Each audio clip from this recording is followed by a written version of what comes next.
So in a very short amount of time, Apple is probably going to go ahead and switch up their whole entire iPhone lineup, and it's probably going to be one of the more interesting strategies Apple is going to be doing in quite a bit of time. Now, the reason why this is probably going to be happening is because there's going to be a point where their older iPhones that we have already kind of been seeing with the 13, with the 12s even, compared to the iPhone 14s, they're not really as big of differences as most people probably would hope. So when we look at something like the iPhone 12, for example, and we compare it against the iPhone 14, that $599 phone really isn't that far off from the iPhone 14. So because of that, Apple is probably going to end up, in my opinion, going to be removing these older set of iPhones. So this includes the iPhone 12, 13 mini, and iPhone 13 type of devices. So next year, the year after, Apple isn't really going to be just pushing out, the iPhone 14 and the newer base model iPhones just down one block, then down another,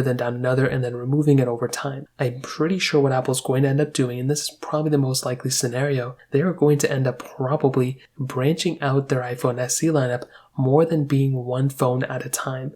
In fact, I think it's going to be more than two phones at a time as well. So when we have something like the iPhone SE at $429, that phone stays consistent. Even if the iPhone 14 comes out, the iPhone 15 comes out, there's always going to be an iPhone SE there that is going to be refreshed at a different rate than the iPhone 14s with the top tier iPhones at that time. So Apple is going to get to a point where they're going to keep pushing out these iPhones like the iPhone 14, and then, when the iPhone 15 comes out, the 14 goes down. There's going to be a point where the older iPhone, like the iPhone 16, is not going to be that much far off from the iPhone 17, and less people are going to upgrade, and most people probably won't even go for the Pros at that point. They would just go for the iPhone 17 at that point, or the 16, or the 15, whatever other iPhones there are at that point that are substantially cheaper. So because of that, in my opinion, the iPhone SE lineup is going to see two more offerings. So it's probably going to have something like the iPhone SE 4 or the bigger like iPhone SE Plus that's been rumored. So it's going to be that, 6.1 inch IPS panel. And that is probably going to be around that $599 price tag, maybe $529 if we're lucky, but it probably will be more towards like $529 or $549, something along those lines, maybe $599. And that is going to be at that price tag.